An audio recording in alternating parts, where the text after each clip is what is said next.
Increasing and thickening cloudiness this morning with the risk of a few showers today. It'll be cool 50 to 55. Showers in during the evening will be mostly cloudy overnight 35 to 40. Developing sunshine for tomorrow. It'll lead to milder temperatures 55 to 60 tomorrow afternoon. Clouds will come back tomorrow night. There could be a few more showers, lows near 45. Showers are likely during the day Wednesday, highs somewhere between 55 and 60. I'm meteorologist Rob Carolyn. And once again, 46 degrees. It's time for Mornings at 8 with Jonathan Mark on AM 1480 WLEA. Oh, well, yes, it is time for Mornings at 8, and here we go on a Monday morning. Monday, unmistakably Monday, the start of the work week, and here we go. Well, another frosty, very nice autumn morning here, really nice. Boy, we had I think we had 4 nights of frost. And overnight, Saturday and Sunday, it was a hard frost, which means, that's right, most of our flowers that's it, they're gone. All except, now I mentioned before we have snapdragons, which we didn't plant. We've never had snapdragons, and we have a bunch of snapdragons growing out of blacktop.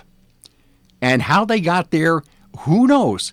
But it started off innocently enough with 1, and then we had 2.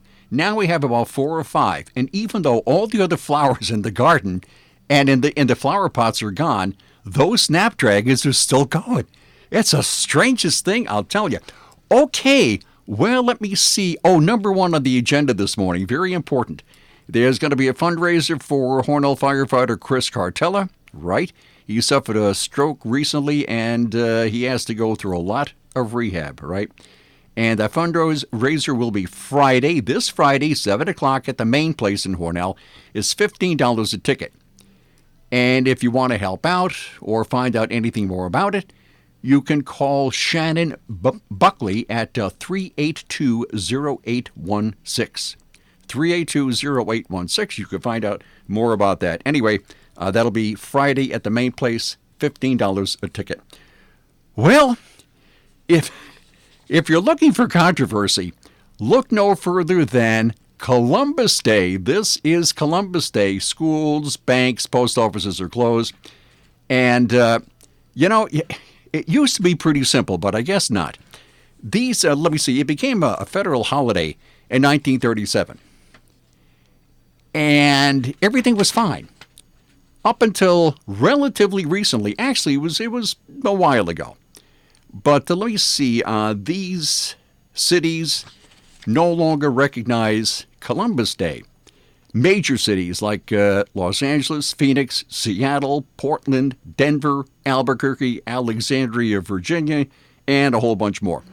And a number of states don't recognize Columbus Day.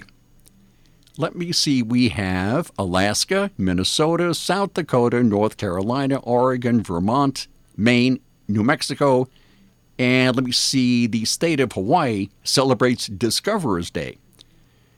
So that's what they do in Hawaii.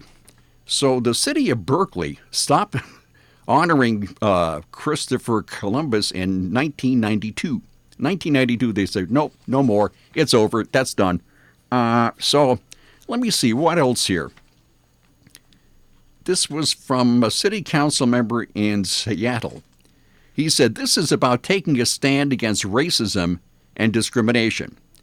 Learning about the history of Columbus and transforming this day into a day of celebration of indigenous people and a celebration of social justice. There we go. So they don't recognize Columbus Day. Most of us do, but they don't. Back in the 60s, that delightful time, that's right, the counterculture glammed onto certain aspects of Native American culture. For some reason, I could never really figure it out, but there it was. Nonetheless, at the same time, Christopher Columbus started to be regarded as a brutal, oppressive, greedy, bloodthirsty European white guy who totally destroyed the pure as the driven snow, pristine, idyllic world of the innocent Native Americans. So Chris and all the other European explorers after him became the hated and reviled bad guys. And that's still how they're pretty much portrayed. The evil, evil bad guys. European white guys are the root of all evil. Okay, fine. Now, Christopher Columbus was not the first explorer to poke around in this hemisphere. There were plenty before him. I've always had an interest in it. This is really fascinating stuff. It's just that I think Chris had better PR or something. It's all in marketing. I've said that in the past. It's all in marketing. And Chris, by the way, never set foot on the North American continent. Right? Mm-hmm. Anyway, there were the Vikings before him. And that was in the 9th, 10th, and 11th centuries. And there's plenty of evidence about that. And even before the Vikings, there was, and there is every possibility that this is true, there was St. Brendan of Ireland. He's called Brendan the Navigator.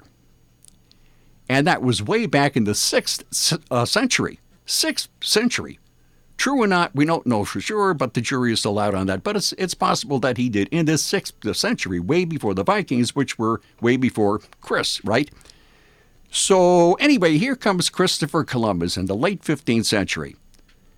The master of cruelty and oppression, spreading death and destruction, plague and pestilence on the innocent Native Americans, the indigenous people who were sitting here minding their own business, communing with nature, and living the simple life. All of which brings me to this, and this is by Kyle Smith. He is critic at large for the National Review. And he writes, Columbus Day haters are missing the entire point of the holiday. Some 60 cities and states have stopped celebrating Columbus Day, in many cases replacing it with Indigenous Peoples Day. There is no doubt Columbus and the conquistadors who followed enslaved and slaughtered on a mass scale. But Columbus didn't bring cruelty to peaceful, benign peoples. The indigenous peoples were also cruel to one another. And this is him writing here. Iroquois Indians were famous for their practice of torturing enemies to death over a period of days. The Kwakiutl Indians of the Pacific Northwest practiced cannibalism, a mass grave dating to the 14th century in what is now South Dakota turned up 500 murdered, dismembered, and scalped bodies of men, women, and children. And many tribes scalped their victims alive. And the white settlers did not introduce scalping, by the way. They incentivized it, which was just as nasty. And that's what they did. So if the French were fighting the English, or the English were fighting the colonists, or, whoever was fighting anybody, they, if they had Indian allies, they would say, look, you bring me a scalp and I'll pay you, a couple of bucks, or however they did it. So they incentivized it, which, as I said, is just as bad. But the Indians were scalping way before then. Anyway, he writes, that was me, this is him again. Ritual child sacrifice was common among the Mayans, the Aztecs, and many other peoples. The Great Pyramid of Tenochtitlan contains the remains of 42 children around age 6 who were murdered to appease the god who made the rains fall. And because the tears of children were required to prime the pump, some of the children's fingernails were torn off before they were sacrificed in order to make them cry. The Incas would drug little girls with alcohol and cocoa leaves and then freeze them and then mummify them.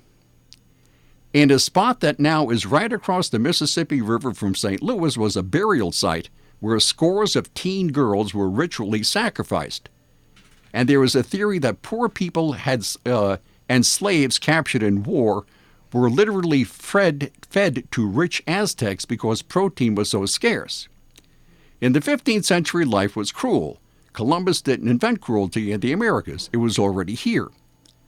Hey, he says, but we're only thinking of the good things done by indigenous peoples, right? But that's exactly the point of Columbus Day, to celebrate the good stuff. The arrival of Columbus in America kicked off an era of rapid technological advancement and cultural ferment.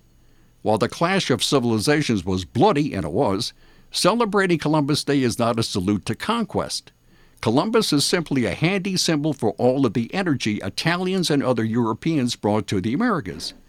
And that's why the 5th oldest university in the U.S., the capital of Ohio, a province in Canada, a traffic circle at the southwest corner of Central Park, a country in South America, one of the big 5 Hollywood studios, one of the 4 TV networks, the C and CBS, and vice presidential anthem, and oh yeah, the seat of the federal government, are all named in honor of Christopher Columbus. Columbus paved the way for the world's first modern democracy, the one we live in now. America, named after another Italian, Americo, what was his name? Amerigo Vespucci, was a giant leap forward for human liberty and the possibilities for human flourishing that go with it. Or would you rather teen girls were still having their heads chopped off so they could be sacrificed to the gods outside St. Louis? The Americas owe most of our culture, our politics, our freedoms, our languages, our civilization to Europe and the greatest thinkers and traditions. Christopher Columbus wasn't the first European to set foot on these shores, but he's as handy a historical spokesman as any for our historic roots in the Old World. Sure, he writes, celebrate indigenous cultures if you like, but it's preposterous to argue that there is nothing worth celebrating about what Columbus represents. Yet, especially in college towns, Evanston, Princeton, Ithaca, Ann Arbor, what remains of Columbus Day is being loudly denounced. Do these kids even know the seat of the federal government is called the District of Columbia, named after Chris? Institutions of higher learning specifically designed to teach young people about their place in the world and in history are instead ripping us away from our roots and denying plain facts. The indigenous peoples are not why we have America, and the shining example of liberal democracy and human rights it became. Look around you. Most of the things you have and loved are derived from the European settlers, tracing back to Christopher Columbus. So, yeah, that was, I do like that. That was. Can I jump in? Sure. Okay, when you were talking about all the cities that don't have Columbus Day festivities. Right. One that I looked up that still does is biggest city in the world, New York City. They're having a Columbus Day parade this morning at 11:30. Both Governor Andrew Cuomo and New York City Mayor Bill de Blasio will march in it. This year there was a controversy over whether they should have the Italian-American Saint Mother Cabrini featured in the festivities, her statue, and Governor Cuomo and a New York City Assemblywoman fought for that and got it made sure that it was kept included. The Mother Cabrini statue kept in the. Very good. Very good. So that's what they're doing in New York City for Columbus Day. Very good. And they should, because it's important. Yeah, Columbus did not, he was not the first one here, and he didn't prove that the world is round. That was done thousands of years before Columbus. The Greeks knew the world was round. And do I have time? Here's why. Most people in all cultures have lived by water. Most larger urban areas developed by water, by the sea, right? So if you're sailing off, and it could be 2,000, 2,500 years ago, however, 2,500 years ago, if you start sailing and you're sailing away from land, people on the shore see the mast sinking, right? You think of it. The mast is getting lower and lower, and pretty soon it's gone. So you say, oh, wow, they must have fallen off the edge of the earth. But if you're on the ship looking back at the land, pretty soon the land disappears. So you add one and the other, and you figure it out. You go, wait a minute, hold it. It can't be flat. It's got to be round. It's just logical thinking. So the ancient Greeks did a lot of sailing. They did a whole bunch of sailing, right? So they knew the earth was round. Columbus did not discover that the world is not flat. It wasn't him, nor was he the first one here. But he did bring European culture here, and now he's reviled and hated. I mean, hated. For bringing all this death and destruction on the Native American peoples, and they were pretty cruel all by themselves. They didn't really need his help, okay? So let's celebrate Columbus Day, right? Anyway, I think he's really gotten a very, very bad rap, as have all white European males, right? And it's still going on. Okay, insurance, that's right, everybody needs insurance. So, let me see, who can you turn to for... Oh, the riot agencies. That's right. They have offices in Hornell, Jasper, and Wellsville. They're local, as I just said. They are an independent insurance agency. They have access to a whole bunch of insurance companies. So they find the best company, the best plan, the best rates for you based on your needs. That's why they're here. They're insurance experts. They offer sound advice, unbiased advice. They are the Ryan Agencies.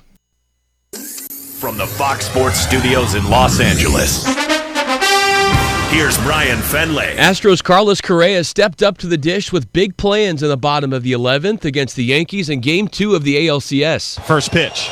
And Correa lines it deep to right field. Judge is going back at the wall, looking out. See you later! See you later! See you later! See you later!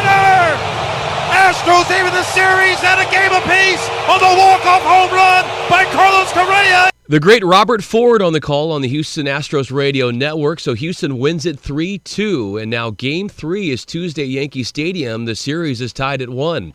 To the NFL, the Chargers wilt in a Steelers 24-17 win. Phillip Rivers committed 3 turnovers.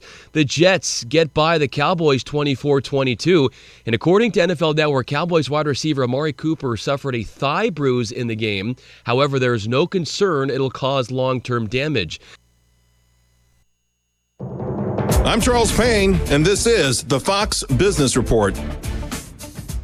The World Trade Organization has officially authorized the U.S. to impose tariffs of up to $7.5 billion worth of imports from the European Union. The tariffs are in retaliation for illegal government subsidies to Airbus. U.S. Trade Ambassador Dennis Shea says Washington still prefers a negotiated solution. The New York Stock Exchange and the NASDAQ will be open for regular hours on this Columbus Day, but the securities industry has recommended the bond market be closed. Barney's lenders have given the business until tomorrow to come up with a buyer and keep it from closing. The previous deadline was extended. A group of fashion executives is working on a takeover plan. The Dow was up 319 on Friday, NASDAQ added 106, and the S&P was up 32. That's your Fox Business Report. I'm Ginny Cosola, invested in you. You see them all around town. Cintas trucks and their service reps taking care of customers. When companies use Cintas, you know they're confident and ready. Cintas helps with their fire protection and first aid and safety programs, handles their apparel solutions, and helps keep their facility and restrooms clean and stocked. So you know those companies care about their employees, facilities, and image. When all those things work together, they're ready for business. Oh, I'm ready! Get Cintas and get ready for the workday. Today at Simmons Rockwell Hyundai, drive away in a new Hyundai Tucson lease for only $229 a month. A new 2019 all-wheel drive Hyundai Tucson SE model equipped with 17-inch alloy wheels, touchscreen media, and rear view monitor. Lease with no money down for $229 a month for 36 months. Only tax and DMV fees are due at signing. Shop Simmons-Rockwell.com. Okay, and from Christopher Columbus, we make a leap to SpongeBob SquarePants. Seems pretty logical. Anyway, according to a University of Washington professor, SpongeBob SquarePants is, quote, a violent, racist colonizer. I'm not making this up. This is from Fox News. So SpongeBob SquarePants, a little cartoon character on TV, is a violent, racist colonizer. Okay, now who said this? Holly M. Barker. She, let me see, works at the University of Washington. Anyway, so all of SpongeBob celebrated its 20th anniversary this past Friday. Millions of fans around the world, of which I am one. But anyway, according to this lady, she wrote a paper called Unsettling SpongeBob and the Legacies of Violence on Bikini Bottom, in which she offers a slightly different take on the affable little sea sponge. She writes, SpongeBob SquarePants and its friends play a role in normalizing the settler colonial takings of indigenous lands while erasing the ancestral Bikinian people from their non-fictional homeland. As I said, you could not make this stuff up. Barker called SpongeBob's colonization of Bikini Bottom violent and racist, and also claims that the cartoon is guilty of whitewashing of violent American military activities against natives of the Pacific. Barker's beliefs come from the idea that the show was set in a version of the real-life Bikini Atoll in the Marshall Islands. During the Cold War, natives of the area were relocated and the American military used the zone for nuclear testing. Probably better than not relocating them and using it for nuclear testing. And the area remains uninhabitable to this day. That history has given rise to fans' theory that Bikini Bottom is inhabited by creatures who owe their mutation to that testing. Barker stated that, as an American character, allowed to inhabit an area that natives had no choice but to leave, SpongeBob showed his privilege of, quote, not caring about the detonation of nuclear bombs. This is a cartoon character we're talking about. Boy, she has a lot of time on her hands. Man, Barker also points out the cultural appropriation of Pacific culture with Hawaiian-style shirts, homes in the shapes of pineapples, tikis and Easter Island heads, and the sounds of a steel guitar perpetuating stereotypes of the region. Even the theme song, according to Barker, is problematic, as it denounces the area as one full of nautical nonsense. Barker understands that the writers likely didn't have colonization in mind when creating the show, but she's upset by the lack of acknowledgement that, quote, Bikini Bottom and Bikini Atoll were not the writers for the taking. Were not for the writers for the taking. Other issues for Barker, a perceived imbalance between male and female characters, and then a Bob representing an everyman rather than a culturally appropriate character. Oh, my. Okay. In the article, Barker claims that because of these themes, children have become acculturated to an ideology that includes the U.S. character SpongeBob residing on other people's homeland. And the article concludes with this: we should be uncomfortable with the hamburger-loving American community's occupation of Bikini's lagoon and the ways that it erodes every aspect of sovereignty. Where does she work? Oh my, University of Washington. All righty, well, she certainly made a very valid point there. Okay, very good. So what would that make a Patrick? An unwilling dupe? A henchman? Like a brown shirt in Nazi Germany? I don't know. It's very strange. Okay, that's it for this morning show, and I will see you tomorrow at 8:05. Bye.